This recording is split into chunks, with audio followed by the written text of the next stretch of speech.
Welcome. My name is Jacqueline Jones. I'm the outgoing Vice President for the Professional Division for the American Historical Association. I teach at the University of Texas, and I'm currently a Director of Graduate Studies there. And I'm going to be introducing the panelists, but first I thought I would give you some context for this panel, Getting to the Malleable PhD. It is a panel sponsored by the Professional Division. In October 2011, AHA Executive Director Jim Grossman and then President Tony Grafton published what has been called a manifesto of sorts, titled No More Plan B, a very modest proposal for graduate programs in history. In that essay, the authors called for abandoning the idea that jobs for history PhDs outside the professoriate represented an alternative, and not a very pleasant one at that appeared on the horizon only when a tenure-track job was not in the offing. Certainly the weak job market is one factor here, but at the same time, as I've discovered with my own graduate students, some students discover over the course of their studies that they would prefer not to teach or prefer not to do research. They'd rather explore other opportunities. History PhDs have many skills that employers in a wide variety of fields deem desirable, and history PhDs have skills that allow them to start their own schools or their own business. They can do research in a variety of sources. Many have mastered foreign languages. They can organize long-term projects. They can write clearly and concisely. And these, of course, are skills that are valued in many sectors of the economy.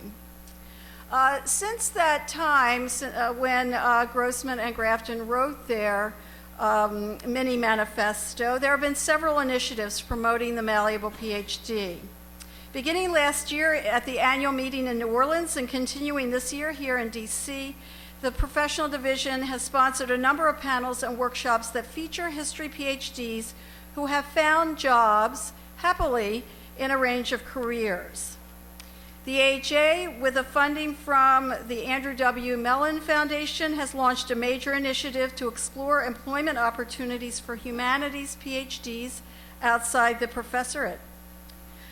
The AHA website now includes a regular feature called What I Do. Historians talk about their work, and some of those featured people are working outside the academy.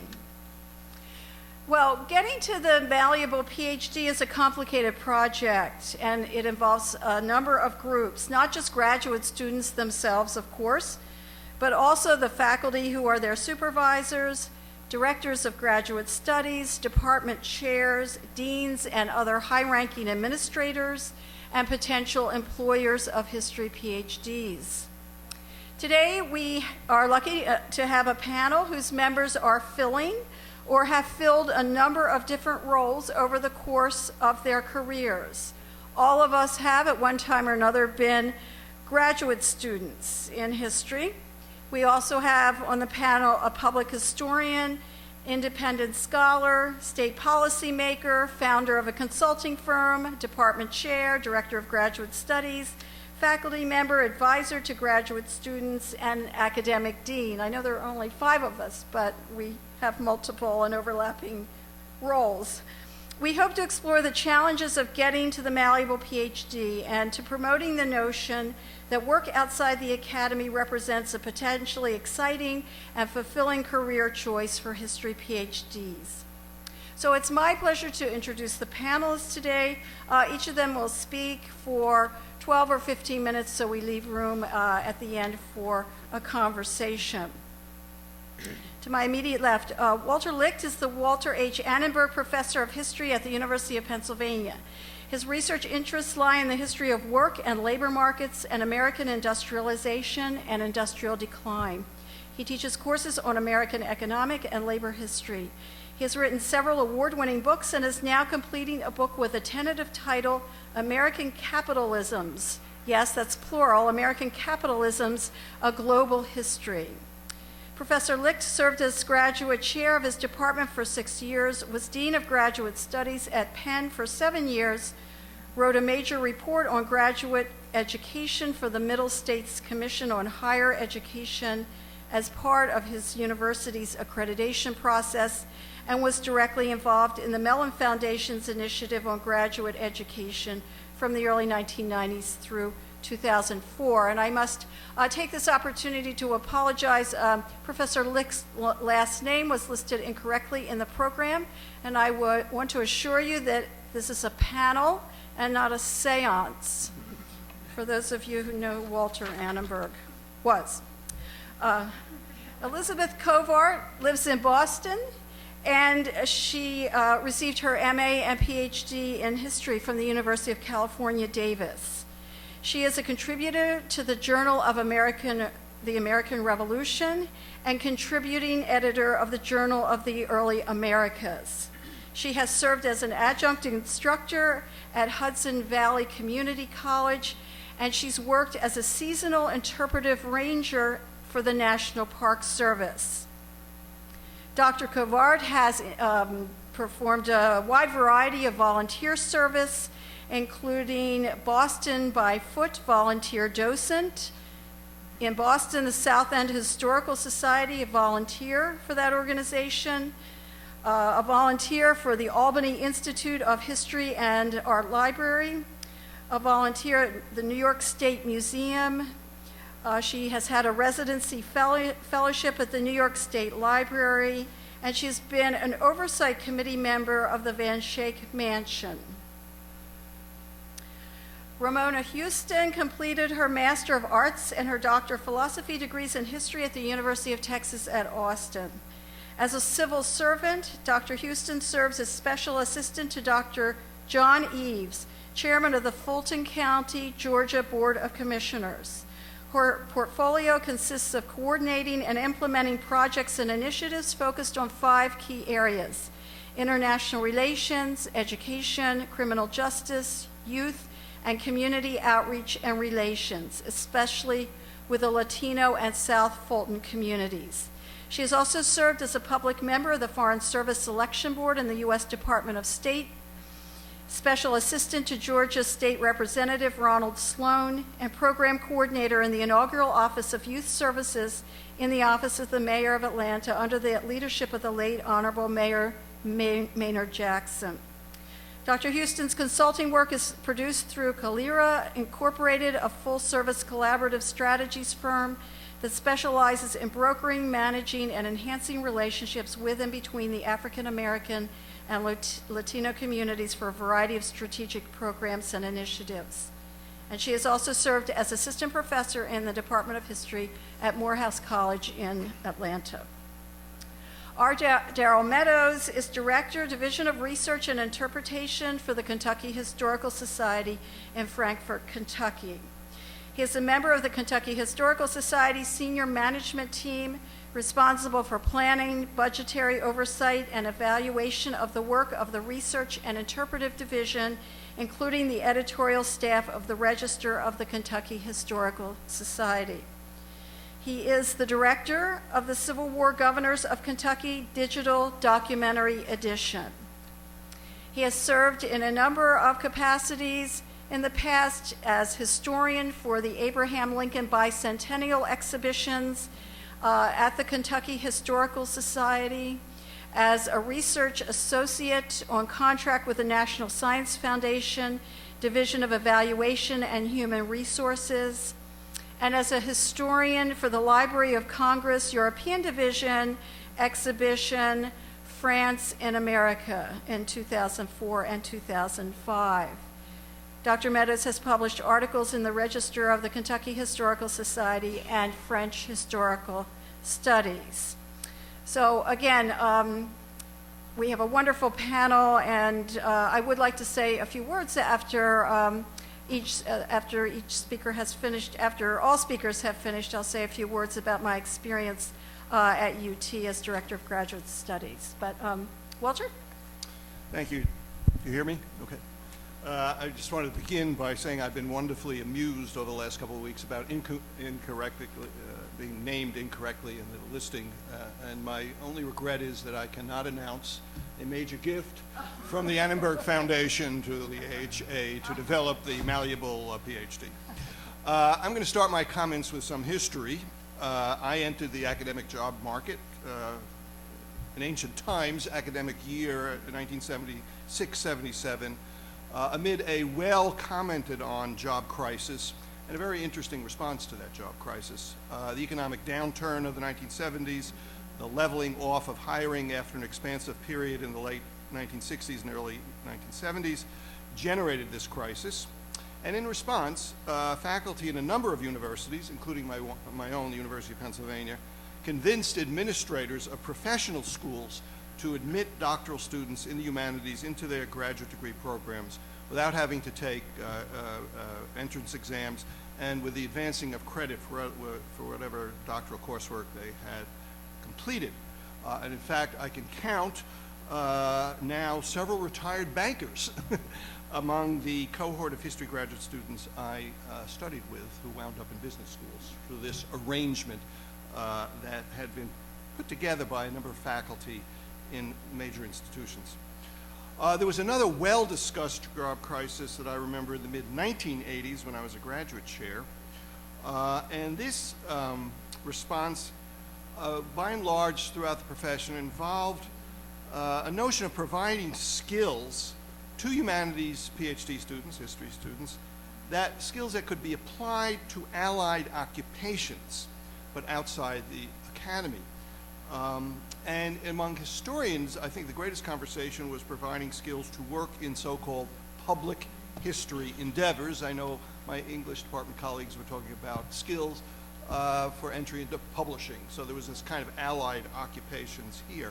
There was quite a discussion in my own department about this, and my memory of it was that we found very few supporters. And the notion was, well, there were other graduate programs that could do a better job of training students to go into public history work. I'm going to come back to that kind of sentiment that exists within the professoriate. In the late 1980s and 1990s, another job crisis was heralded, this time front page stories in the New York Times, Wall Street Journal, but it was a crisis of another kind. The Mellon Foundation famously issued a report predicting not a surplus of newly minted PhDs in the mid-1990s, who would be under or unemployed, but rather about a troubling deficit of newly minted PhDs. That was going to be the problematic. They showed, for also statistics, the Mellon Foundation, there were too many doctoral students milling around, unfinished in their 11th and 12th years of study, not ready to take up the places that were going to be opening up supposedly in the mid-1990s. This was a terrible prediction. But anyway, the Mellon Foundation then supported, and I was very directly involved with this, and supported rather expansively reforms to address the problem in, I think it was either 12 to 14 top institutions that were designated for this experiment. The reforms included the following: very significantly reducing the number of humanities doctoral students admitted into doctoral programs. Second, guaranteeing these smaller cohorts of superior students at least 5 or 6 year packages of complete financial aid, guaranteeing this support over at least 5 or 6 years if these students met new, firm, timely benchmarks for progress. Finishing in 6 years was announced as the ideal. In the case of my own department, it worked. We actually brought the average down from around 10 years to 7, and our placement records were greatly improved as a result. I want to return to the implications of the Mellon reforms in a minute that at least were established in 12 to 14 universities around the country. So now we're in the midst of another job crisis, and maybe we never have not been in a not job crisis over my years in academia, because I don't remember a year where there was not some discussion of a job crisis. A function certainly of recent bad times, but I also think more importantly about cutbacks in the funding of public universities, who are usually the greatest absorbers of newly minted PhDs, and we have had what I will term and emphasize a structural resort rather than hiring on the tenure track level, a structural resort to the hiring of contingent workers, i.e. adjuncts. And I want to come back to this sense of the kind of structural moment we are in, not a kind of reaction to the current economic bad times. And we now have another response. So I've seen many kinds of responses. There was that response to get students in humanities programs into professional degree programs, law, business, whatever. We had that go find let's train them in some kind of allied occupation like public history work. Then we had another job crisis. There weren't enough graduate students around to fill spots that were supposedly going to open. And we now have another response, the so-called Malleable PhD, the title of this program, or as the New York Times called it, the repurposed PhD. I have followed these latest developments with interest, actually great interest, and I'm here to express some doubts, but institutional doubts on the level of institutions, not on the level of individuals. I have no doubts, and they're probably in this room, about the ingenuity, the gutsiness of individual graduate students and now groups of graduate students and websites in crafting the malleable PhDs to meet the challenges of finding employment outside the academy. So I have no doubts that our students are going to find the means. I remain skeptical in more structural terms, in institutional terms, and for the following reasons. For one, and this does get to the level of the student, I think we, graduate students, have genuine and bona fide aspirations in history to achieve academic careers. And I think those aspirations are always going to be there and motivate most students to try to get that academic job. More important is the almost unbudgeable predilection of the professoriate to keep replicating itself and considering that's their main job of creating clones of themselves. I think three, very significantly, and I'd love to hear some comments from the other panelists, I think there's a tremendous difficulty of determining the actual kinds of new skills that we should be conveying in graduate programs to humanities students, the ones that we would supposedly cultivate. What are they? Business acumen, software abilities, so they can write apps, web design capabilities. What exactly, programmatically, are we going to cultivate these kinds of skills in the so-called malleable PhD? I think it's an intellectual and conceptual problem that I have yet to see real answers to, but maybe they're coming forth. My fourth reason for skepticism, and this is coming from being an administrator, a top administrator in graduate education for many years, is at the high level in many universities today there are performance expectations that I think work against the malleable PhD, particularly of high-level administrators. In the case of my own institution, the University of Pennsylvania, top administrators now rely on a fairly well-developed algorithm for the dispensation of fellowship packages to PhD programs across the university. And in that algorithm, the greatest weight is assigned to the placement of graduate students into so-called R1 universities, research universities. That's what gets you more fellowship packages, not into some local historical society. I think, frankly, that's an institutional problem that at this moment I don't see budgeable, knowing the mindsets of the bean counters at most universities. I was one of those bean counters. So I thus foresee a lot of individual initiative.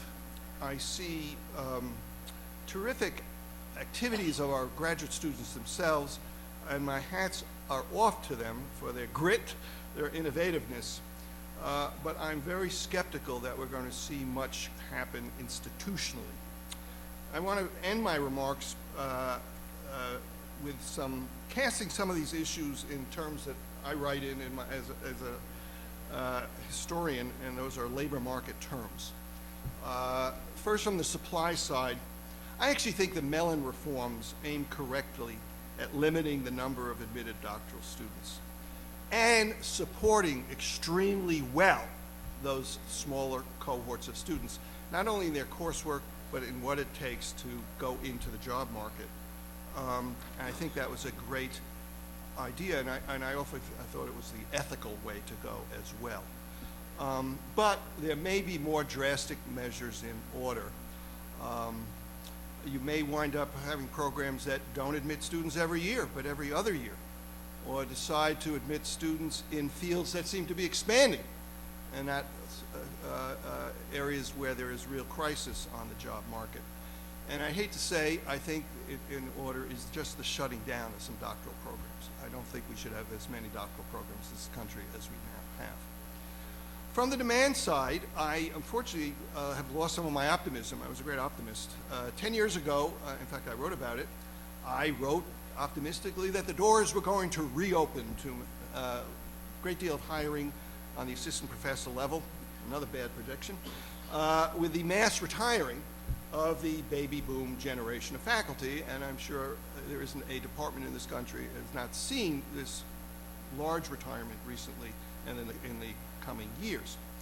I'm less sanguine now about this opening of the doors, not just because of the recent economic crisis, which has contributed to it, nor because of what is very much the anti-intellectualism of state legislatures who are slashing funds for public universities, which have been historically the great absorbers of newly minted PhDs. But there are some future demographic trends of declines in university-age young women and men in college that I think is problematic as well. Finally, I want to get to the institutional side. This is the end of it because it gets to the age A. As someone who does labor market studies, historically, there are institutions in the job market that help match job seekers with job recruiters, and they're historically very important. And it does raise the issue of the role of an organization such as the AHA. Now, we have the employment listings of the AHA, and one could imagine a grand expansion of these listings to include non-academic positions. It could be a telephone book rather than the few pages and perspectives. But were we to go in this direction, and why not, it would involve an enormous undertaking of this organization to be an effective matchmaker.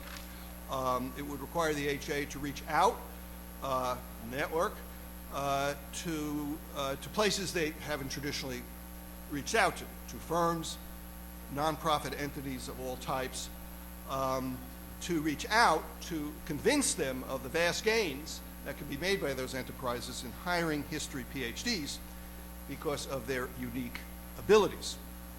But that's also going to require something, and that goes back to the problem of intellectual and conceptual problem here, is that is going to require a much clearer articulation of what exactly comprises these abilities and capabilities that will be appealing to firms and other kinds of enterprises, profit or nonprofit, outside the academy. And that's where I've yet to see firm answers about what we as graduate programs are going to be doing differently to make that kind of match to these outside of the academy.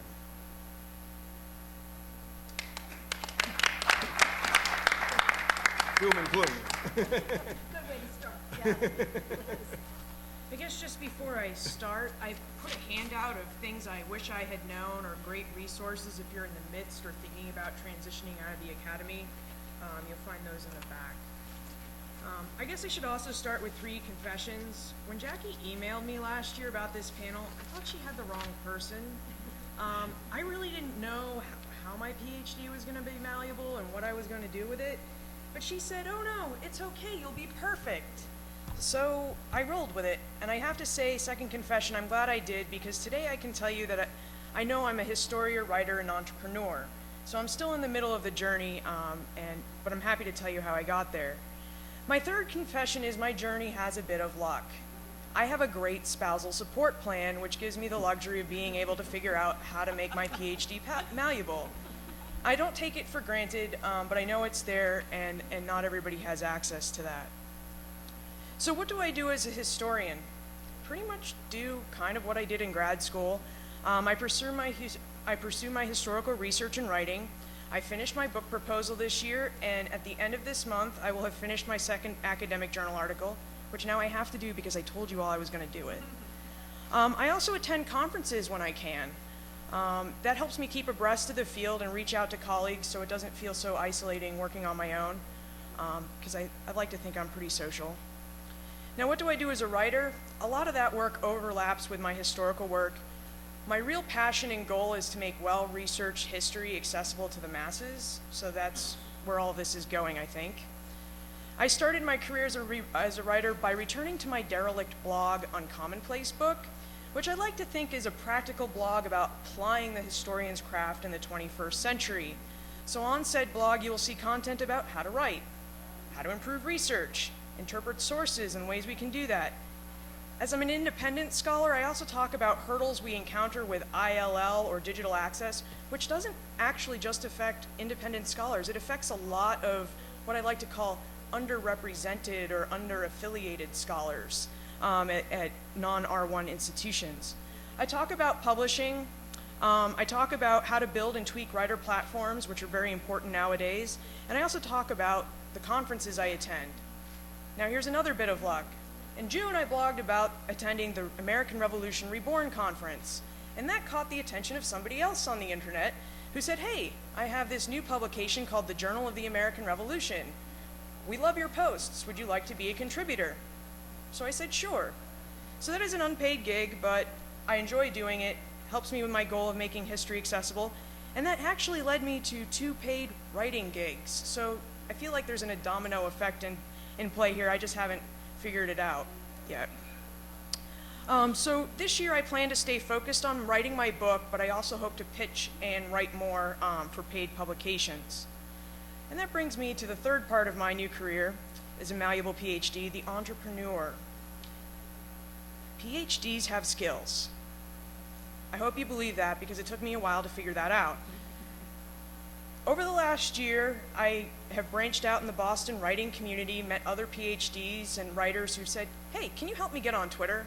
How do I blog? Do you know how to, get on Google+? What about a web page?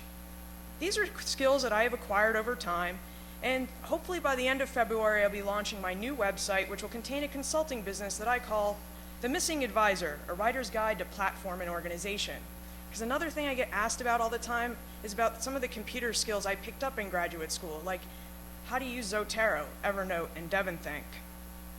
So as a consultant, I hope that I'll help other writers get organized and hope that I can help them start, build, and tweak the writer platforms that they'll need to publish and promote their own writing. While we're on the subject of platforms, they are key and central for PhDs in transition. If you do not have a website or your website is out of date, you need to get on that because you need to be able to explain and tell future employers about your expertise, about your skills, and the best place you can do that is through your website. You also need to get on social media. Now, I'm not saying join every platform that's out there. That would be really overwhelming. But join 1 to 3 platforms and start tweeting and telling your story about what it is you do and the skills that you have, and that'll help you make your PhD even more malleable. Now, I'm still exploring how I'm making my PhD malleable, but as I said, I hope this year will be more focused on my passions of history, research, and writing.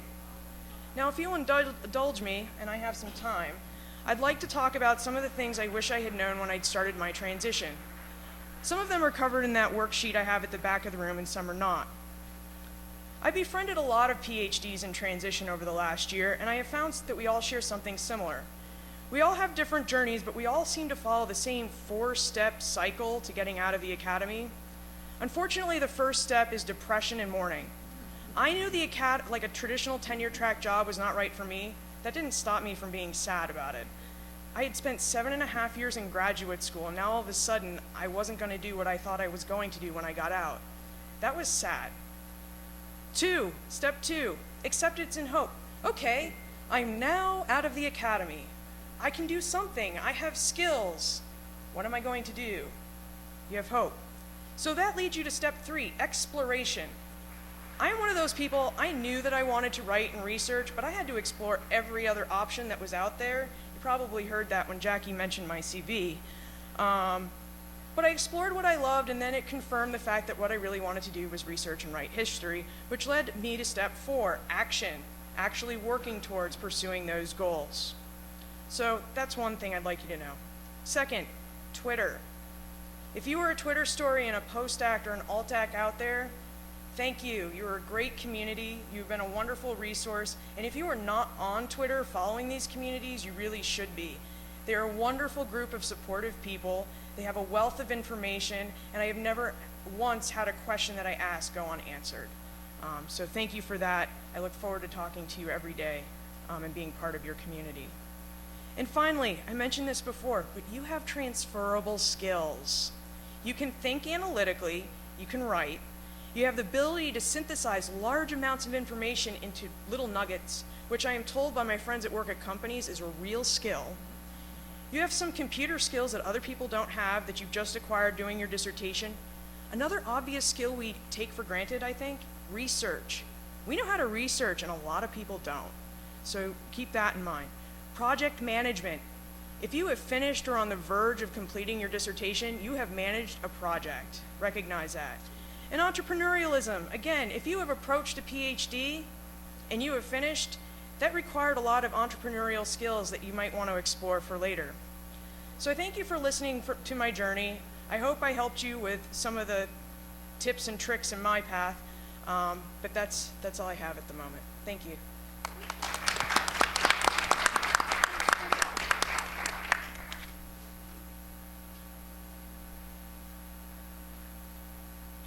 Hi, good afternoon.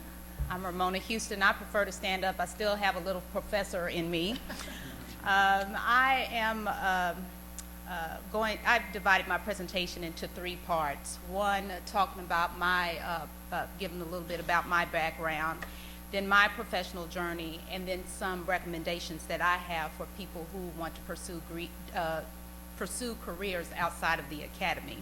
I'm a graduate I'm from a small town called Brownwood, Texas, which is a small country town. I'm a country girl in the center of Texas, and there I grew up with this bicultural identity of being both African American and Mexican American, although I'm not.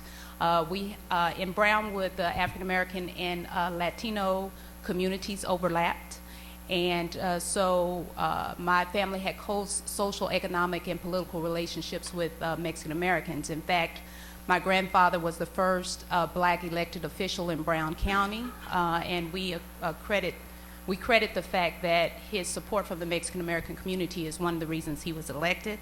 I had a quinceañera when I grew up. I learned to speak Spanish, and that eventually led to my interest in going to school and studying Spanish and history. And what I noticed in growing up is that African Americans and Mexican Americans had some of the same challenges.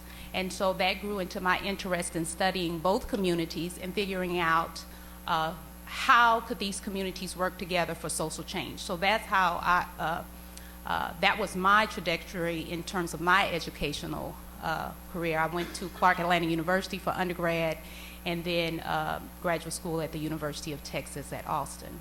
I am a product of race men and women who believe that you do things for the race to uplift the race, and that you are not an individual, you are a part of the collective. You're part of the collective being of the African American community. You're part of the collective of your Brownwood community, and then you're a collective of the American community. So whatever you do is supposed to uplift your community and your nation. And so that point led to my interest in studying American history, 20th century American history, race relations, and civil rights. And I specifically focus on Mexican American and African American history, and looking at those two communities and how they work together or work separately to address social change. So after I finished my, when I decided to go to school, I was particularly interested in social change. But secondly, I pursued a PhD because of credentials. I wanted to sit at the table. Well, what table is that? Any table I want to sit.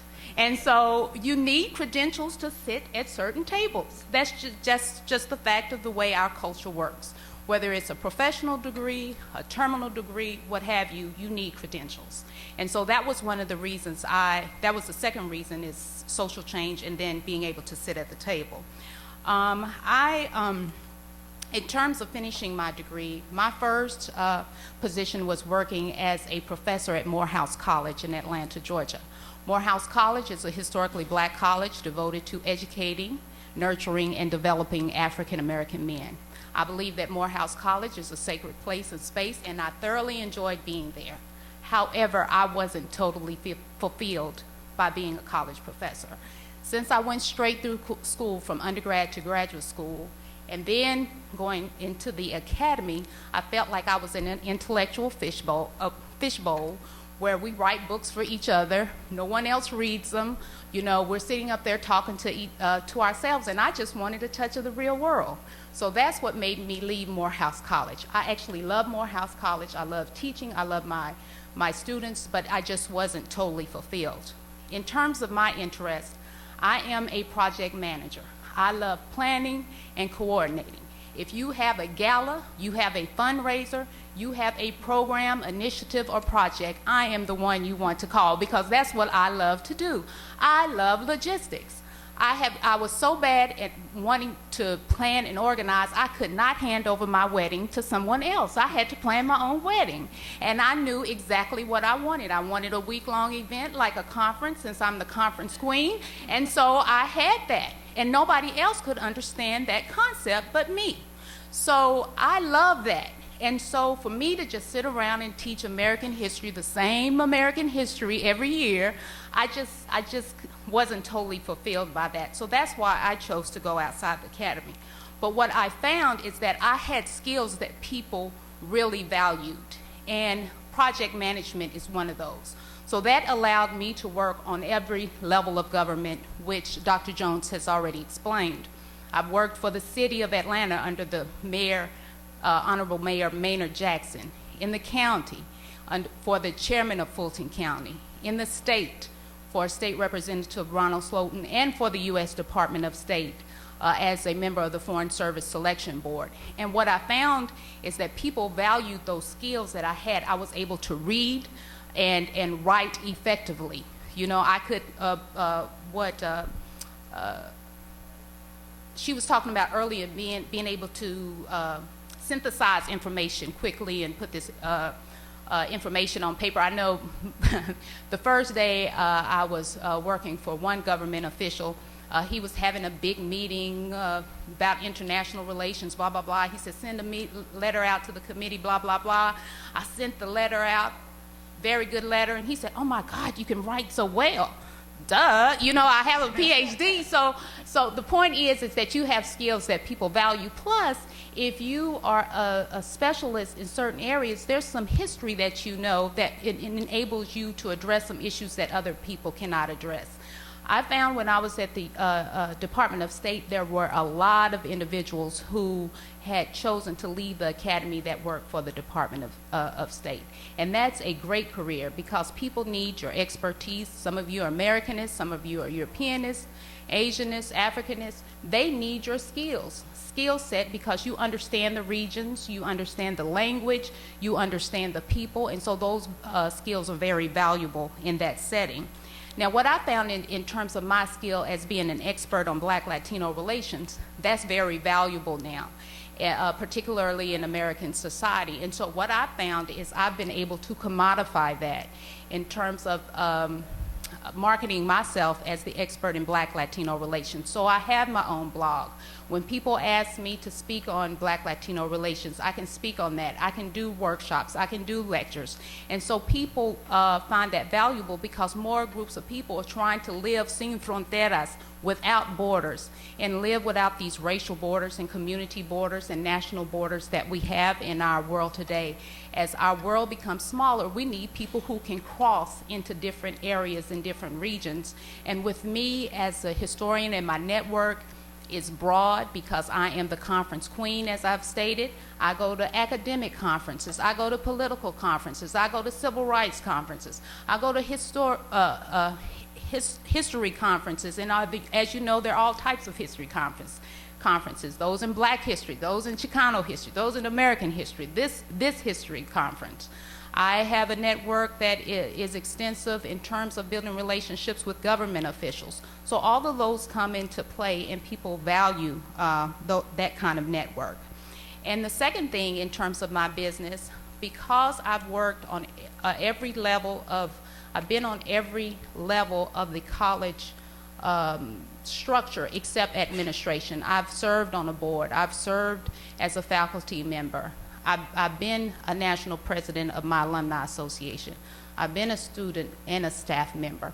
I understand the academy and the college campus and how it works, that I've written a book on how to survive and succeed in college. Just finished, and so it's supposed to be published this year. And so one of the things I've learned is that people want to know, how do I get into college and how do I make the most out of my college experience? So that is something that I have taken away and added to my business. So I have my advice for those of you who want to pursue careers outside of the academy. I suggest the following.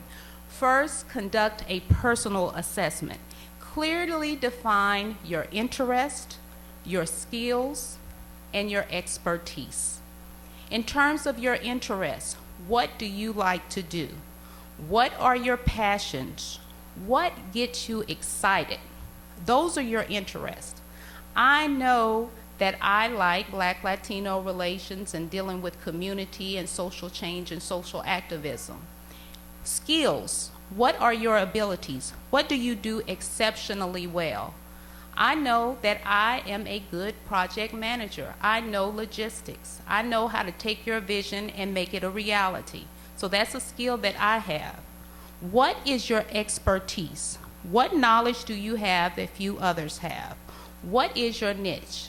If you're trying to get into the Black and Latino community simultaneously, and you don't want to hire someone to deal with the Black community and you don't want to hire somebody to deal with the Latino community, I'm your person. If you're trying to build relationships within those communities, I'm the one. So I know what my expertise is. So you need to know what your expertise. So conduct a personal assessment of interest, skills, and expertise. Next, identify the spaces and places that need your expertise. For me, it's the educational community. For me, it's the nonprofit community. For me, it's the activist community. And for me, it's a government. So find out what places and spaces need you and your expertise. Next, identify advocates who can propel your career. When you look, I almost look at my time in school almost as a waste, but I got my PhD. Do you see? You're looking at, I was there 7 years. Everybody else is 7 years ahead of me in their professional careers, right? Because you're looking at the money and the influence and the positions that others who finished school, undergraduate, graduate, and went straight to their professional careers. So you need a support group that can help propel your career so that you don't have to waste time in getting where you want to be. And your advocates are mentors, sponsors, and supporters. And there's a lot of literature written about each one of those, and those are different. Mentors are people who take a specific interest in you. You can share the good and the bad with them. You can ask them for their advice. You can get a letter of recommendation with no problem. One of my mentors, Dr. Ricardo Romo, he was my dissertation supervisor, and now he's president of the University of Texas at San Antonio. I can call him anytime if I need some advice or some assistance. You need mentors. You also need sponsors, people who are not necessarily your mentors, but they take a specific interest in you in a specific organization. So for example, if you choose to pursue corporate America, and corporate America, you have sponsors who are able to say, when they get to the table, and they're there sitting at the table with Ramona Houston sitting there, and they're making a decision about your career on whether you are going to be promoted or you're going to have this job or not, you need somebody at that table advocating for you. That's how people get promoted, whether it's in the academic setting or corporate America or whatever organization or institution. And lastly, you need supporters, just those who advocate on your behalf and try to advance your professional career. For entrepreneurs, I have the following advice. Figure out how to commodify your expertise, identify the need and fill it, and master specific business skills. I come from a family of educators and activists. They know nothing about business. And there are some skills that I have had to learn, and I am still learning, that I need, that are essential to my business, which is the following: clearly defining your market, knowing public relations and marketing, knowing sales. You have to be able to sell your product or service.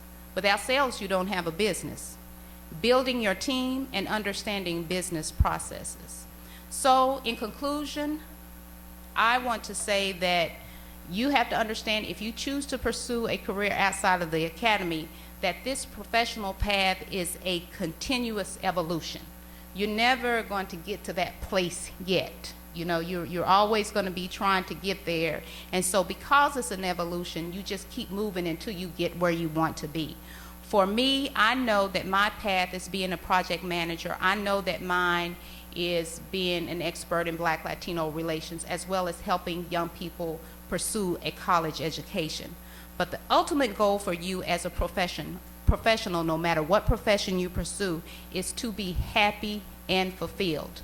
So many people are in jobs that they're unhappy and unfulfilled. I remember my last year at Morehouse College, I was talking to one of the chairs of the department, and this person said, I don't know what I'm going to do. I do not like this. This is just pathetic, blah, blah, blah. She was just talking about her career, but then she says, I guess I'll just stay here, because of her fear of getting out and pursuing the unknown, okay? So you need to find out what brings you happiness and what brings you fulfillment, and that does not mean that you have to swear an oath of poverty. That means that you have to find some type of work that you can be financially prosperous and live the quality of lifestyle that you and your family deserve. So it's twofold. You find a job that brings you a quality of lifestyle, and one that brings you happiness and fulfillment. Thank you.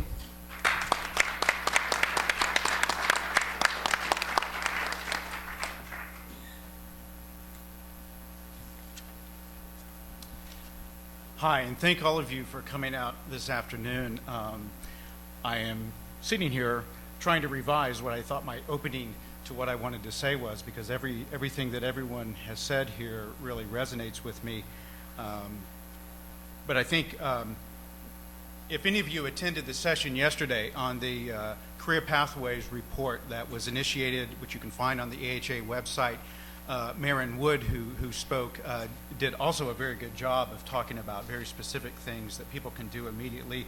We've had some really good ideas brought out here, and I had also some notes to talk about some of those things, but we've sort of covered that.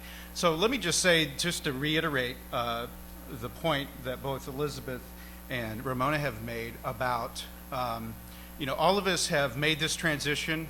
All of us understand that those of you who are thinking about post-academic careers are at different points in your thinking about that and your feelings about that, and we understand it's a very difficult personal challenge, and it is a process.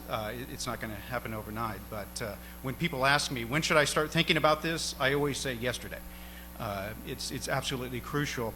But it is absolutely crucial that you remember, and kind of in the way that Ramona was talking, I too had sort of gone through my career kind of lockstep, and at the tail end of my graduate program, I really got to a point where I wanted to reassess, and we often don't do that. Sort of, where am I? Who am I today? What are my goals and aspirations?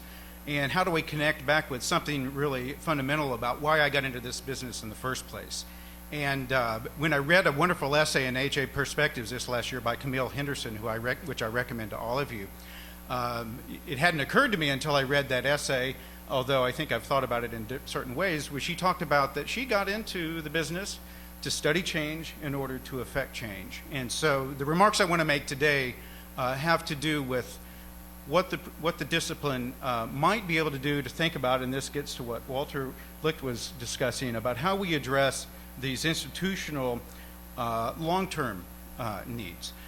So while we have to and must address the immediate things that our graduate students can be doing and the immediate things that faculty can and should be doing, I think we also, it really behooves us to really be thinking about what's the medium and long-term plan for resolving that conundrum that Walter Licht raises.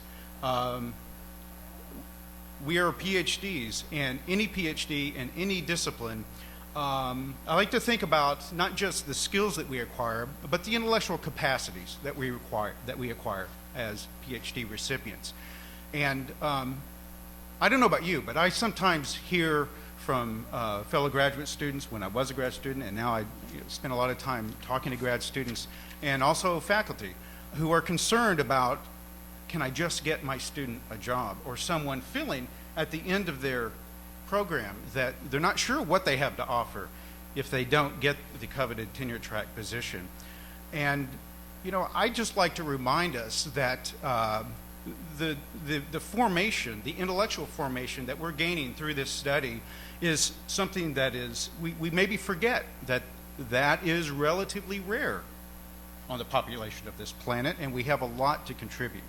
So I think it behooves us to really think about that, and as Ramona said, really tap into what are your real investments, what are the things that you're committed to?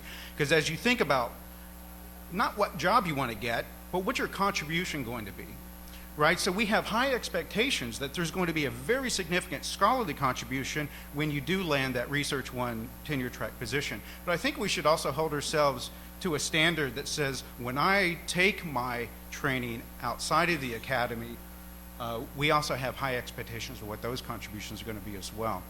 So ultimately what I'd like to do today is propose and perhaps underscore the need for the profession to begin to take bolder steps that lay the groundwork for creating and institutionalize new career pathways. If you haven't seen the career pathways study that Robert Townsend and Marion Wood produced, I urge you to take a look at that.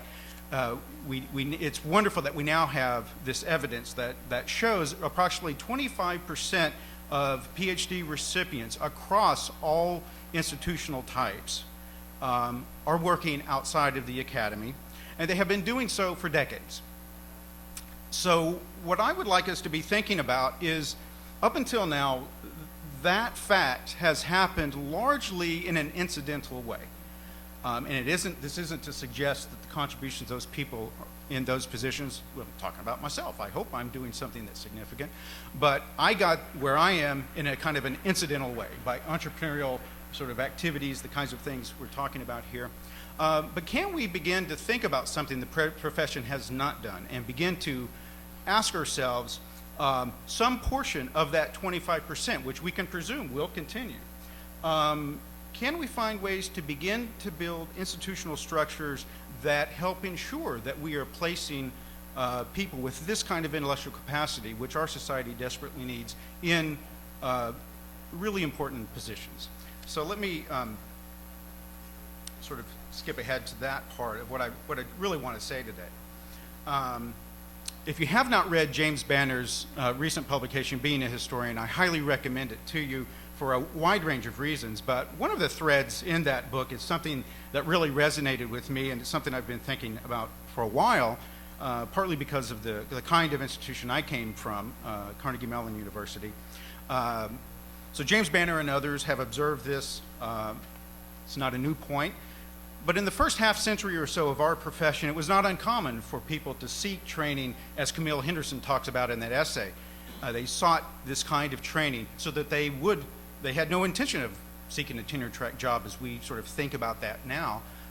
They wanted to affect change and have significant positions outside of the academy. These individuals early on in our profession forged important connections to other sectors of society. The federal government is just one example, but if we look, for example, at the relatively large numbers of historians who were working in the federal government, say during World War II, when the war ended, that sort of came to an end. In other words, there weren't institutional connections that were sort of forged in that moment. I happen to think that's still a very good idea, that we think about that. At my own graduate institution, Carnegie Mellon, which is a place where Peter Stearns and Joel Tarr and a few other key faculty pioneered a doctoral program in applied history, which later became known as the Program in History and Policy. It's not the only department to have done so, but it's one of the few. And that certainly, being in that environment, sort of shapes very much how I think about what we're doing at the Kentucky Historical Society. And it shapes how I think we have this nice moment where I think we can really begin to lay some groundwork here. The History and Policy program at Carnegie Mellon has produced over several decades a cadre of PhDs with positions outside of the academy, some of them significant leadership positions in the federal and state government, as well as public history institutions, think tanks like the Urban Institute, and people working in litigation research and consulting. So from my vantage point, as somebody who has now spent about 10 years in 2 federal agencies and now a state agency, the Library of Congress, the National Science Foundation as an embedded contractor for a couple of years, and then the Kentucky Historical Society. It seems to me that when we think about that 25%, some portion of that 25%, maybe in the coming decades, could be more directed through sort of a new run at how we think about maybe programs in applied history or history and policy. I happen to think, in our society, in our political climate, this kind of thing is needed probably more now than ever. And when I sort of look at the sort of landscape of history departments out there, I think there are a number of departments that, given their particular institutional settings, their comparative strengths, the kinds of institutions that maybe exist on their campuses or neighboring in those regions, I think there are a number of places where we could, these are really maybe excellent candidates for thinking anew about how they might structure those programs. Now, why do I think this is necessary? When last year when I was sort of thinking about this, I was really thinking about it in terms of sort of the job crisis, which is not a jobs crisis, right? This is structural. We have produced, this labor market situation now since at least the 60s. Walter will know this much better than I do. So, it's not a structural thing. But to say that this is about how do we think about the jobs crisis, I don't think that's sufficient.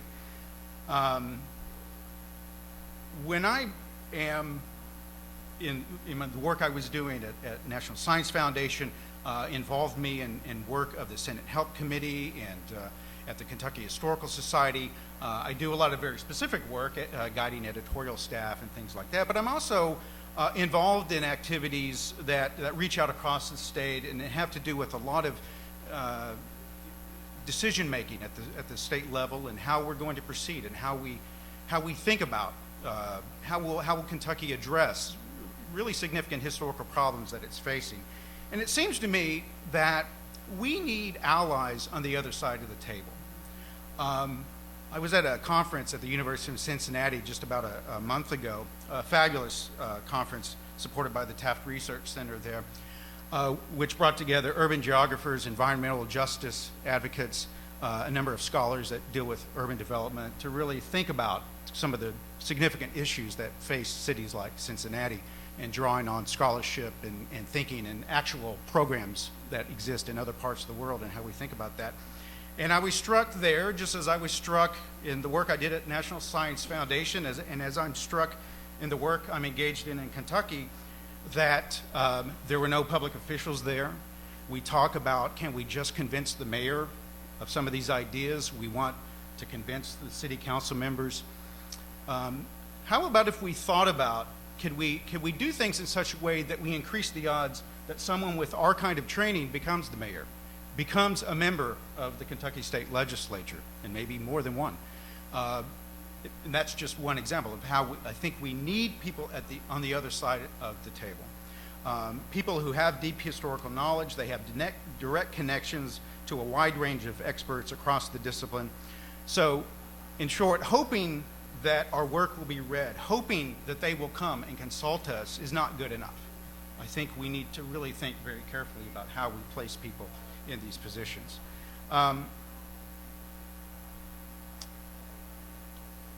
And this is a little bit of an aside, but as we think about how we conceptualize academic, post-academic, non-academic, alt-ac, whatever we think of that, there's a judgmental side to this that I think all of you will be familiar with. And can I just say, can we have a moratorium, maybe an end to that idea that people seeking to do what we're talking about today is somehow leaving the profession, that it is somehow abandoning the discipline. I like to describe what I do as, hey, I didn't leave the discipline, I took it with me. Right? The training that I received is so fundamental, there's no way I could see the world in a different way. It's impossible.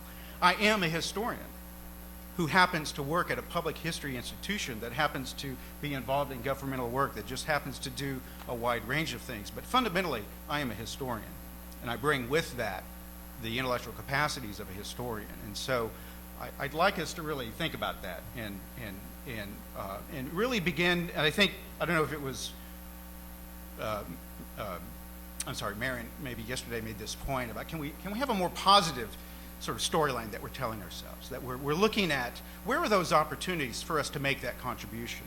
And I think any of you thinking about this, what is your contribution going to be?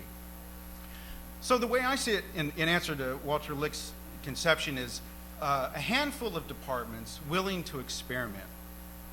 And I also want to say that drawing on the kinds of things that the AHA is currently doing, and maybe Julie Brookins could talk a little more about this, so the Malleable PhD project, the tuning project, the career pathways work that is happening. I think all of these things can inform how we're maybe thinking about how we answer Walter Licht's question.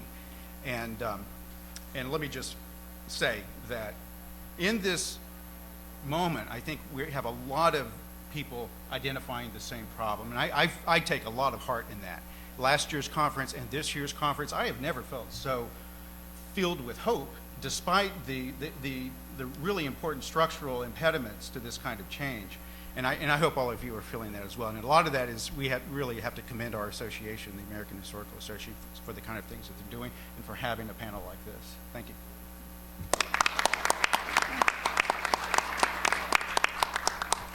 Well, I do want to exercise my prerogative as chair to say a few words, because I am a director of graduate studies in a large department. We have 65 faculty members and about 140 students at all stages of their studies now.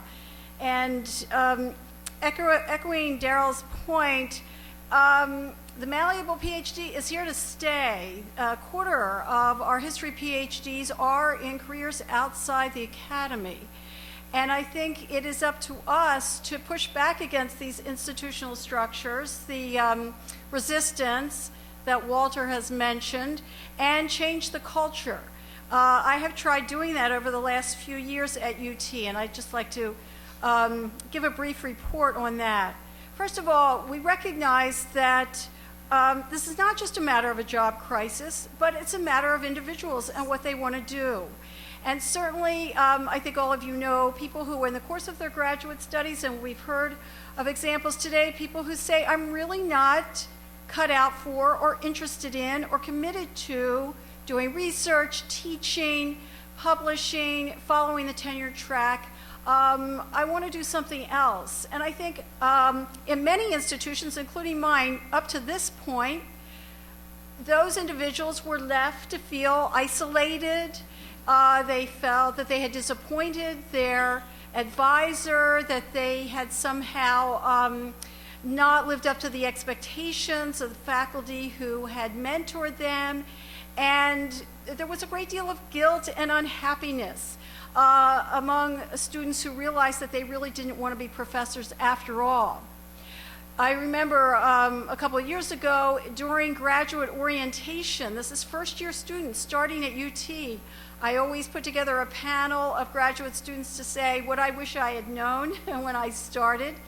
And I featured on that panel one year a student who had told me the summer before he was going to leave graduate school and become a musician.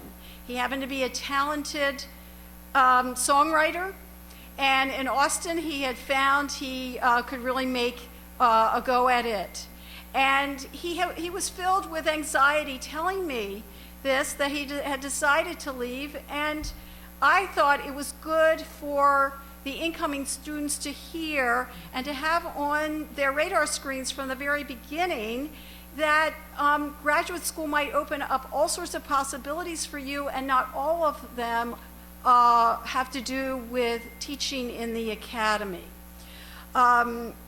So I think, again, we have to recognize this is just not a matter of somebody getting to their 7th or 8th year, realizing they might not get a tenure-track job. It's being attentive to our students as they progress through the program, as they discover their own skills, their own interests. They might have that moment of, eureka, I really don't want to follow the track that seems to be set out for me. I found that the most effective way to really bring out those strong feelings in students is to sponsor a panel of history PhDs who are now doing things outside the academy that they really love to do. And they come, I sponsor at least one panel every semester. Panelists in the past have worked in academic administration, e-marketing, global intelligence, publishing, a wide variety of things. And they come and they just tell their stories. They say, I entered graduate school, and almost everyone says, I thought I wanted to be a professor. And I found out gradually or suddenly, for a variety of reasons, I didn't want to be one. And those stories are really powerful. They're really compelling because they give us some insight into these individual decisions and then the pathways to various careers. So rather than have me lecture or talk about the Malleable PhD or HA initiatives, I found that the most effective way to really generate a heartfelt discussion is to introduce these individuals just as you have met on the panel today. And I've had students come up to me later and say, oh, this was like a religious experience. I just really now feel free. I feel freer to kind of think about things that I thought I wasn't supposed to think about or talk to my advisor about in the past. Recognizing the various skills that graduate students have, I want to move on quickly and say that it is possible to educate deans.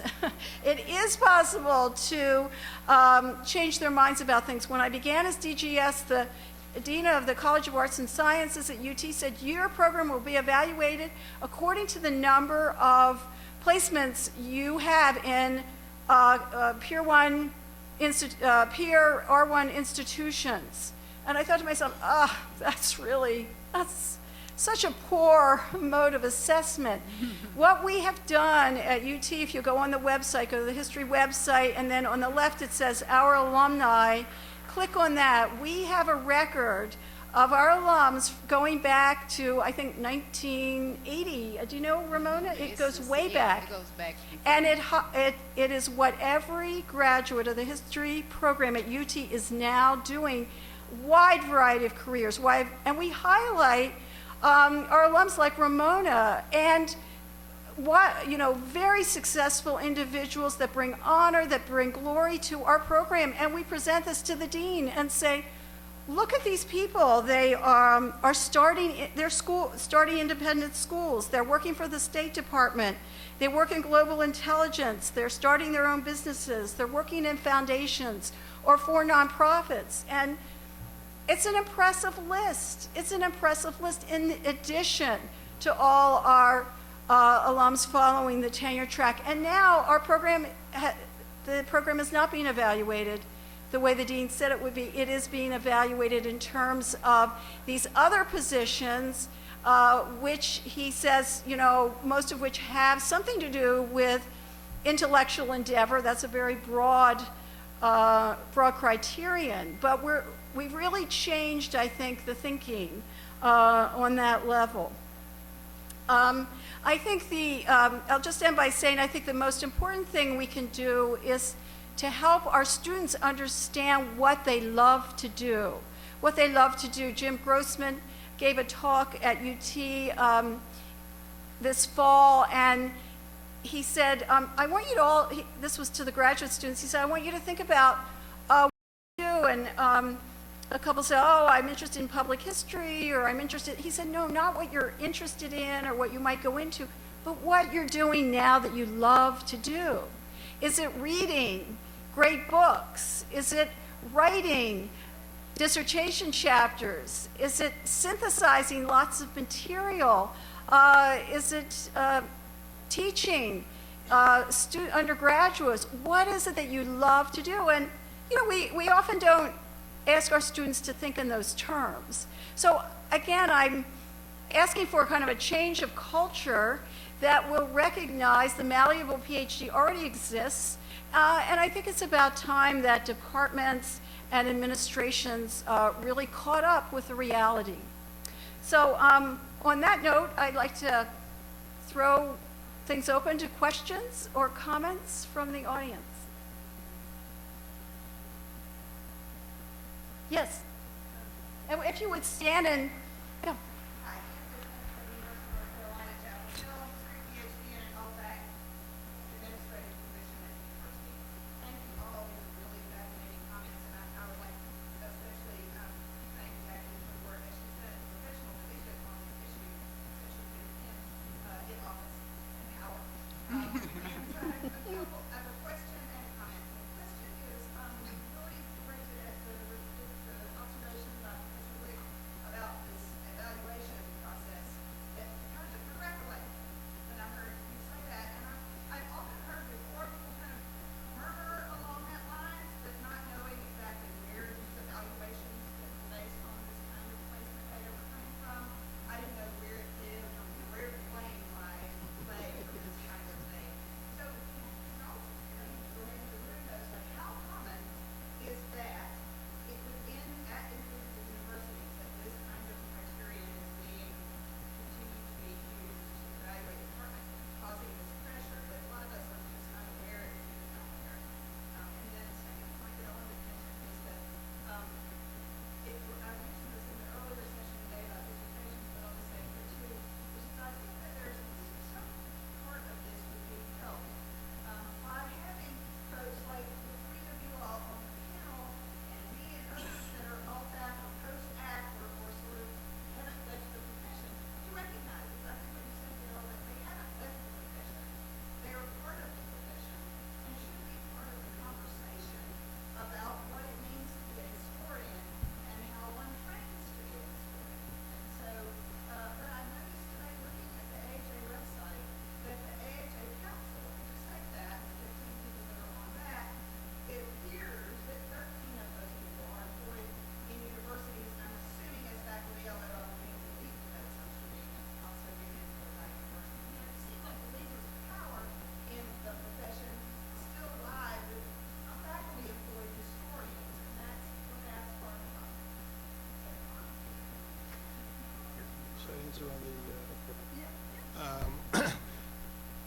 I am sure everybody in this audience knows that the language and lingo of business has infected the university, and they are businesses. They're run by boards of trustees who are out of the business community, and that's their lingo. I've been in their meetings.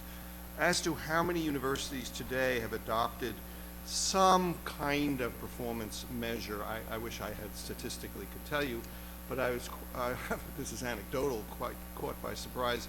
Last year at the AHA, Tony Grafton just had a long breakfast with a number of historians who had been deans of graduate schools, and I think there were 14 of us in the room. And I was surprised how many in that room operated with some kind of performance measure. I was taken aback by that. The only thing I have to say on behalf of this is they are cumbersome mechanics to administer and constantly administer. They're actually not very cost effective because you have to create an administrative staff to gain the information to run the computer analyses. So I can say there's a lot of sabotage of it because it is so cumbersome. So there's a little good side here to this where it is not as clear cut as we think it is because of how cumbersome the mechanisms these university administrators have created are. But anecdotally, it was happening at more universities than I had imagined. There's a comment. Well, if you would stand. So the problem that comes from the top is the NRC. Yep. The NRC ranking that everybody who more or less drives the train that graduate programs want to move up in the NRC rankings. The NRC, one of the components of the NRC ranking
create a lot of unhappiness if we don't try to shape the desires of our graduate students when they walk in and throughout, to try to make them aware of the universe of possibilities.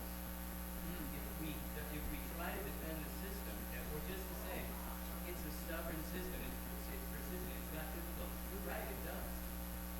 But if we take that point of view, we look and sound like the 19th century robber barons. And as a labor historian, I guess I'm thinking you don't want to do that. So my question for you is, will you throw your weight the other way? The problems are hard. You're right. But I think that we need to. Well, first of all, I'm a perpetual optimist. I actually wanted to talk to some optimism around this table, but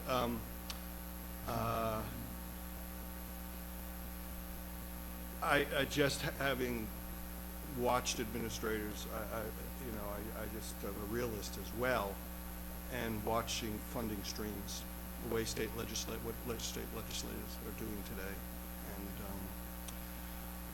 I just think realism is in order right now. On the ethical thing, on the basis of ethical, I think most graduate programs were operating horribly unethically as of 15 years ago, when they tended to bring in 30, 40, 50, 60, 70 graduate students, knowing full well they were going to cut down those people to 15, 20 ultimately, and nickeling, diming fellowship packages. That, when I became dean, I eradicated immediately. So I became supportive that we really should have smaller cohorts of students who are guaranteed really good financial packages. And that got extraordinary resistance from faculty, because it meant having fewer graduate students around, and they love having graduate students around. They're graduate students, graduate students are sort of playthings of most faculty, and that's the problematic. That is the problematic, and I fight that constantly with my colleagues. Bob Weiss, my former head of the Wilson Foundation, and also a former university president. And as such, I go around asking for money from everybody. And the last thing I would want is the PhD to stay back deep, because I want them to go out and take some money. Walt, I disagree with you on so many of these things. I agree the fund is encouraged and stating them is superb. But I feel like, the proverbial mosquito in the nudist colony, I don't know where to start. The first place that I would start is by saying that if we follow what you're suggesting, we are in a decline situation, and we ought to recognize that. Secondly, I don't think birth control, doctoral birth control works, because every department looks at the other and says, hey, Pennsylvania, you first. You want to desist? Go ahead. Actually, at my university, we did have programs and PhD programs in English, history, sciences, all of them, history and culture, with only 4 or 5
just like to throw out a notion I tried last year, but I like the work that the AHA is doing, but it would be great if they could be better advocates with corporations. I mean, there's plenty of companies, Disney, Google, Geico, other corporations that would kill to have PhDs on their staff. They recognize it.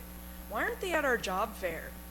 They could be here recruiting. They could tell you what they want on an application and how to transfer your skills to their companies. I think a lot of people would find that interesting, so I'm going to throw that out there. Maybe next year we'll see that. I just say that to me is right now of this organization as a matchmaker, and it is an employment agency, the AHA. Otherwise, it wouldn't be publishing those pages to the end of Perspectives. To think other ways in which they are serving as a matchmaker, and one of the first things they would have to do is get very clearly articulated, and there's some wonderful words that have been said at this panel about what are the qualities of those who receive a PhD in history and how that can be valuable to your enterprise. I don't care what the enterprise is. And I'd like to see that happen. And I haven't seen it happen. You know, I haven't seen those good words where they can do that outreach. I'd say, by the way, my favorite graduate students are now union organizers. so I have graduate students who have found wonderful jobs and had wonderful careers outside of academia. But I think that's going to take work if there's going to be some meaning behind it. That then can be translated downward when we get it right about what are the capabilities of our students, and they are extraordinary. And I agree with everything that was said here. I don't think we've articulated it well. Once we can get that articulation well, then I think we can speak better to faculty and deans. And let me just say about the faculty, because I thought when I began that I would face a lot of pushback. You know, the stereotype of we are the gatekeepers, we replicate ourselves and so forth. But again, I'm in a very large, diverse department, and it didn't take a whole lot of exhorting my colleagues. They understood. They understood what I was saying. They had not been allowed in a way to articulate the fact that they understood that some of their students were not bound for the academy. They now, I think, feel freer to sit a student down and say, this doesn't seem to be working out. Let's, reconsider your options. But I think the idea that, the faculty are so resistant, we're ignorant, because we don't always know the employment possibilities that are out there for our students. But I don't know that it's always the faculty that are with the deans arrayed against this idea. So. If you'll indulge me, I would like to maybe read a paragraph that I left out when I sort of skipped ahead, and it sort of gets, one of the things I've been thinking about is we're not going to see change overnight. This is a problem that's been a very long-term creation. We're not going to see change. We're not going to see institutional cultural change overnight. But if there are practical things we can do that harness things that are already afoot, then we have a toehold. And this perspective kind of comes from my time at NSF, where I think about the millions and millions that were poured into really encouraging interdisciplinary scholarship among disciplines that were very resistant to this. Enormous cultural institutional change for that to happen. It was hard, it was difficult, but over time they learned more about how they could do that, and we've seen tremendous results from that. So I think when I've been looking around what are some of the trends we're seeing happening within history departments and humanities and social sciences, I think the movement toward engaged learning that is primarily happening in a lot of departments at the undergraduate level, where we're getting faculty and students to draw connections between historical knowledge and methods and real-world problems faced in very real local communities, actively engaging with those communities. I think this is the kind of thing that we could think about how to develop that in more specialized ways at the graduate level. The growth in engaged scholarship might also prove an important source of new thinking could itself inform and be informed by a renewed interest in applied history, as I've sort of thought about it, but there are other ways in which this could unfold. You know, I think it would be a great shame if engaged scholarship just became another genre that really only spoke to itself within the academy. History departments, colleges of arts and sciences, they could consider expanding that engaged research model, engaged scholarship model, as part of a modified program that integrates advanced historical training with significant coursework in these areas like public administration, policy studies, other interdisciplinary and professional training. I mean, I think one thing that departments could do immediately is recognize that allowing their students to take coursework in some of these things like public administration, business management, you know, those kinds of things that those of us who sort of embarked, we had to really do this on our own. Let's give these students those tools while they're in their training. But as we're doing that, let's think about how we might create sort of these new pathways by merging this kind of professional training with the intellectual training that we're getting in history. So to me, those are just steps that would take advantage of things that are already happening. I just want to say something to Darrell. He reminded me of something when he mentioned the Carnegie Mellon program. So when my department, and I was chief instigator back in the mid-'80s, try to think of ourselves as having a very strong public history component to our PhD program. A lot of people said, Joel Tarr's doing it great over on the other side of the state. We could never do it as well. And that was one of, and so I've always admired the Carnegie Mellon applied history, and I think in some ways we're right. It just wasn't enough support among the faculty and among in the administration for it. But it does bring up another way and talk about institutional change of which I would love to see, of cutting across barriers of programs and thinking more of collaborations between programs. So for instance, in the Delaware Valley, there are two public history master's programs, one at Rutgers Camden and one at Temple. I think they both suffer for lack of support, financial support, a lack of reputation.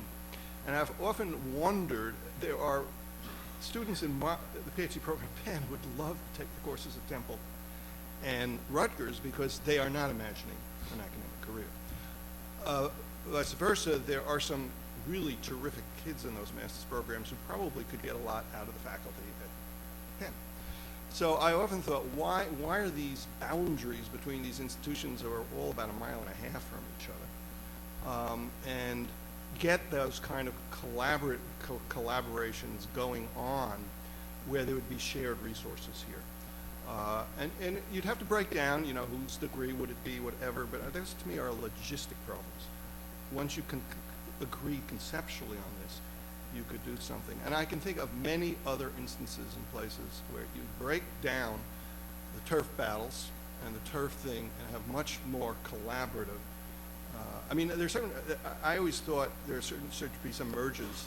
I always said there should be an I-95 between a graduate program of shared graduate students between Hopkins, Penn, and Princeton, Columbia, whatever, because we all are facing fiscal constraints about faculty hires, what areas we have particular strengths on. I don't know why PhD students are just not able to take advantage of the resources within those kind of collaborations here. That to me would be some breakdowns.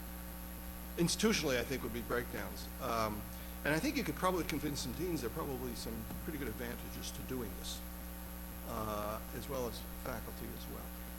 Again, So that's a kind of institutional breakdown I'd love to see happen. and again, I think about programs like the Advanced Technological Education Program that NSF has been running since the early 70s when it was mandated by Congress, where, you know, so the idea isn't to sort of replicate some kind of, you know, idea that we're replicating technological education, but the point is that for that program to work the way it does, it works with entire, often regions. It works with these kind of collaborations that you're describing.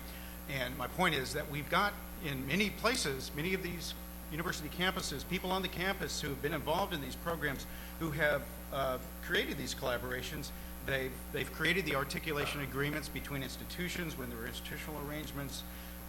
We've got people who have been involved in these things, and not that we want to replicate precisely what they've done, but we can learn from them a little bit about some of the challenges and maybe how to go about creating some of these collaborations. Yes, Giselle.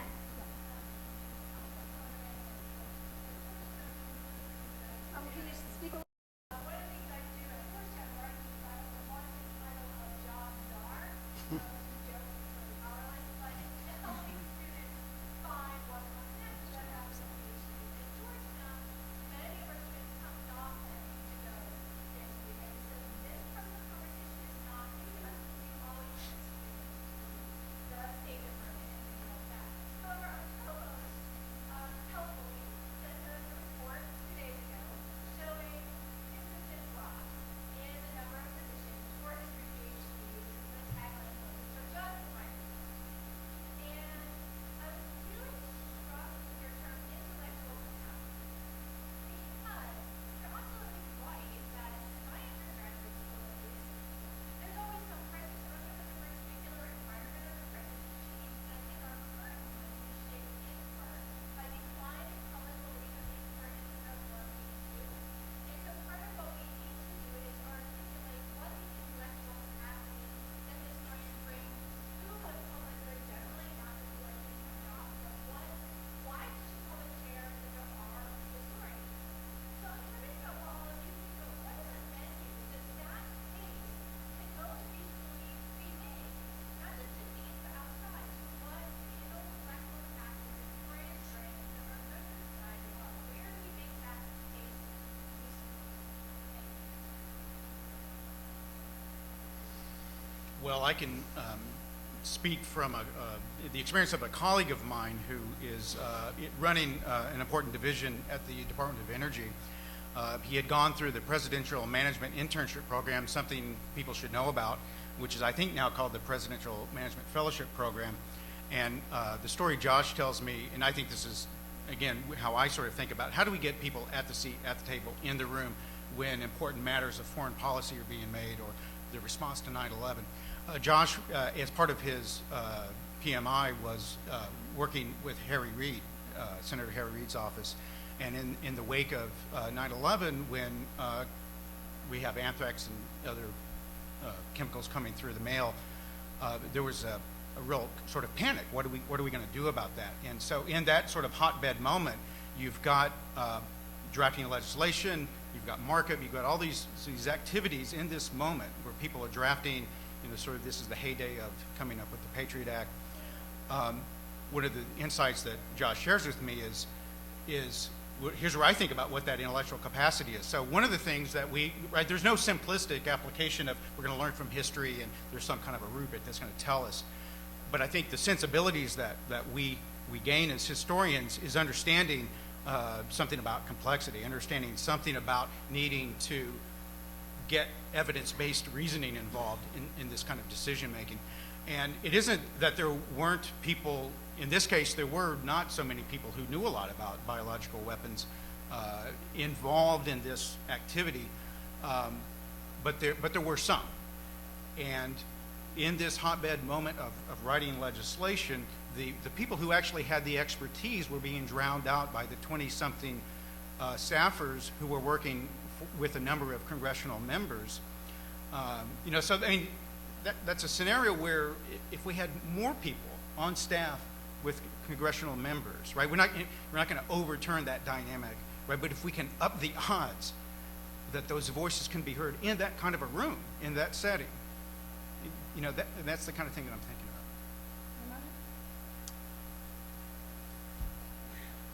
I think that some of the, when you talk about what are the intellectual capacities that we bring to the table, I would definitely say the ability to read critically and write, and that's what I've said before, and you said it as well, the ability to write and synthesize information in ways that other people can't synthesize, and also the sensitivity to issues that we understand historically, that we can understand relationships and histories of a variety of places and spaces that help us to make decisions a little differently than somebody who only comes in with contemporary knowledge, if you will.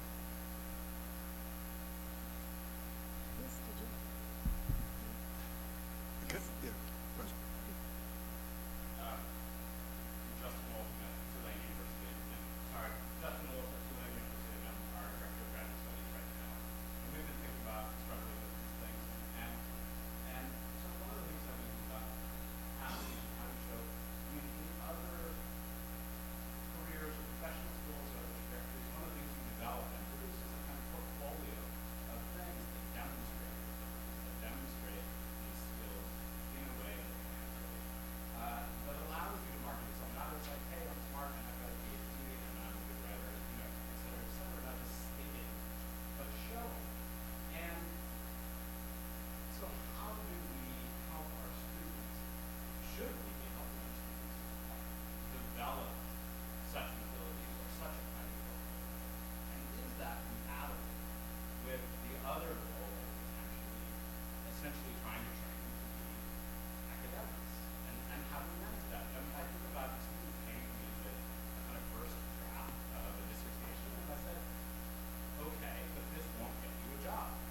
Hey, you have work to do still. This is not going to get you a job. It was ostensibly the possibility. She could have had PhD, but if she wanted an academic job, that was again that academic. Not a guarantee even if she wrote the paper. But how do we manage and balance this? Since students are coming to ask me, and what my experience is, the attitude, not the other. So I just throw that out as a kind of complexity and conflict that I feel in talking to our students. One of the things that I found when I was exploring public history, because I had worked at the Park Service as an undergrad and I loved it, and I thought maybe public history was for me. They don't want traditionally trained historians anymore. Like, the people who are the historian at these small historical societies, they're really nonprofit managers. And some of them even have MBAs in nonprofit management. And in Boston, I don't know if this is a countrywide problem, but in Boston, the library science schools are kicking butt. They are training their people to come out with social media skills, a smattering of business skills so they can do the nonprofit stuff, and some computer technologies where they can build digital exhibits. So I couldn't even get an internship. I was volunteering to work for free, and I don't know whether they thought like, oh, she has a PhD, she won't do it, or she has a PhD, but she's underqualified. It could have been a combination of both. So I don't know, but I think maybe there's a bit of collaboration. I'd also like to say that I drank the Kool-Aid, and the Kool-Aid was strong. When I went to graduate school, I was going to be a professor. And it was only like 3 or 4 years later, I started thinking maybe this wasn't for me, but I wasn't done my dissertation, so I just kept putting those feelings off. So I was last minute in my thoughts that I really didn't want to do that. So if you do design a program, I almost think you have to make some of the exploration mandatory, because I think, for me, maybe it was a case of I didn't take a break between undergrad and graduate school. I was just not open-minded enough, and now I wish I had been. Can I just add something here? I hope we don't walk away here thinking that there are PhD students who go to academia who have no interest whatsoever in operating outside the academy, or there are people who get jobs outside the academy who have no interest in maintaining their historical interest capabilities, and et cetera. There's a terrible dichotomy here, because I know plenty of historians, including myself, who are very active outside the ivory tower, and work relentlessly with the Park Service in writing reports to Congress about why this area should be a national park, historical park, or not. I was a former public school teacher. I constantly work with public school teachers, social studies teachers, and history teachers. So there's kind of this dichotomy that if you get that academic job, all of a sudden you're ensconced in the ivory tower world and you don't have a public role, and vice versa. The other thing I want to say to you, I happen to know your provost well, and I'm very surprised he said that. He is a classicist. Oh, you have a new one. Jim O'Donnell stepped down, all right. But it speaks to something you just said. At heart, what I think we do best as historians is, and it sounds like a tautology, we think historically. That's what we do best. Our knee-jerk reaction is not to think episodically, use that word, but to try to understand things in the long term.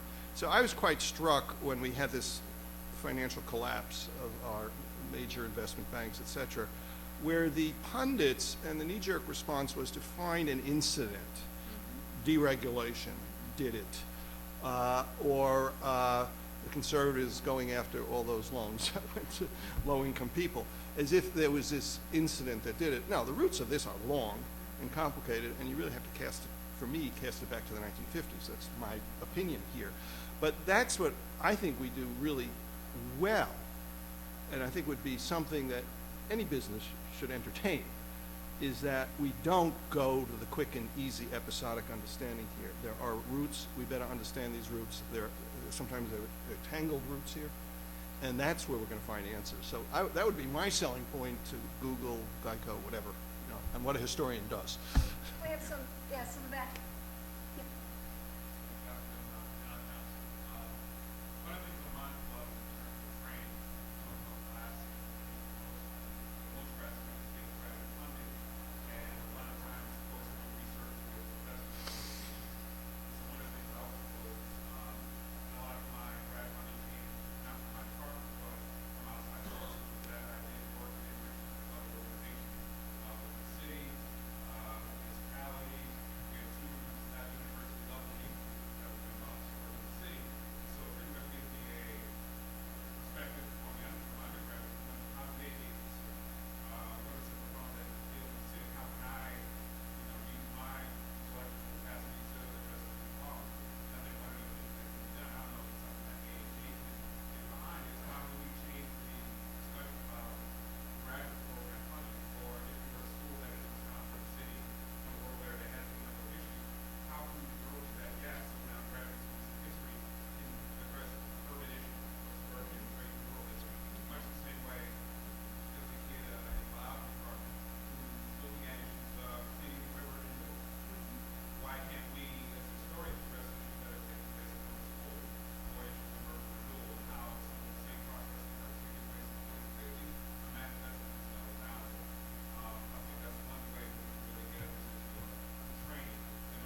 sorry, can you stand up and we can't hear you?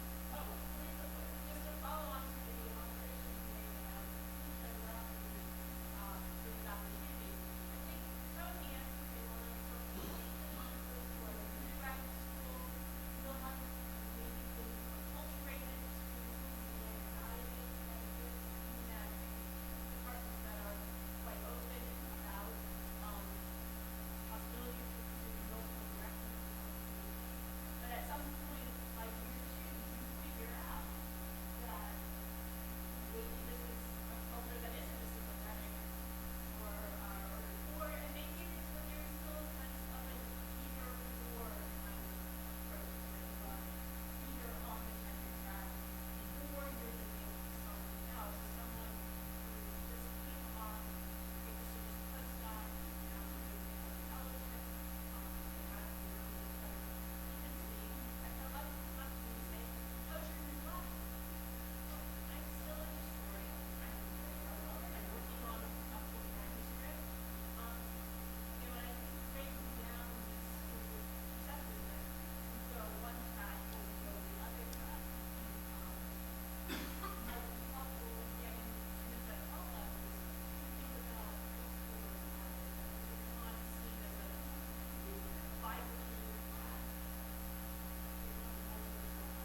Thank you. Let me just say, I'm glad you brought up the question of adjuncts. And I do think, it's universities are following a business model in hiring very low-paid adjuncts in exploitative conditions. If more of our graduates knew they had other opportunities, the supply of those desperate would-be adjuncts would shrink. So I see the Malleable PhD as very much tied to this adjunct problem. So many miserable history PhDs working as adjuncts who could be working in fulfilling positions if they had the opportunity and the information. So the adjunct question is very much a part of the Malleable PhD, I think. Maybe time for one more. Was there a, yes? Mm-hmm.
I think it's possible, but I think, my vibe was when I was doing it, because that's what you did, I was on the job market for a year, I couldn't let people know that I was also applying for documentary editing positions.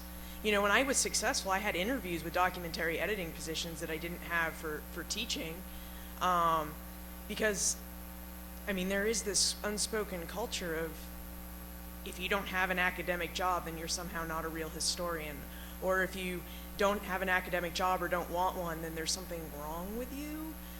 So I think you can, but I still think it's a nature of you have to be careful, because with such competition, they want to know that you really want that job. And of course, we know you really want that job, and you might want another job, but it's just the culture we're in. But that's just my perception of it. I just go back to this second something about placement offices, that if you want to budge institutions, I recommend this heartily. And several places did it because of the Mellon Initiative, was to convince administrators to create a graduate student center.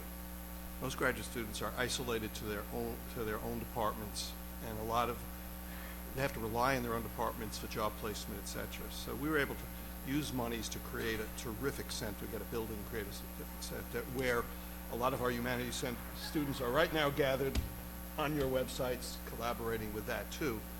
But the other thing we did is we forced the administration to hire 2 full-time placement officers for graduate students who coordinate with the other placement officers who are getting interviews for undergraduates with Goldman Sachs, et cetera, that those graduate students on the job market in humanities are also being placed on lists outside of non-academic jobs, and it's their full-time job.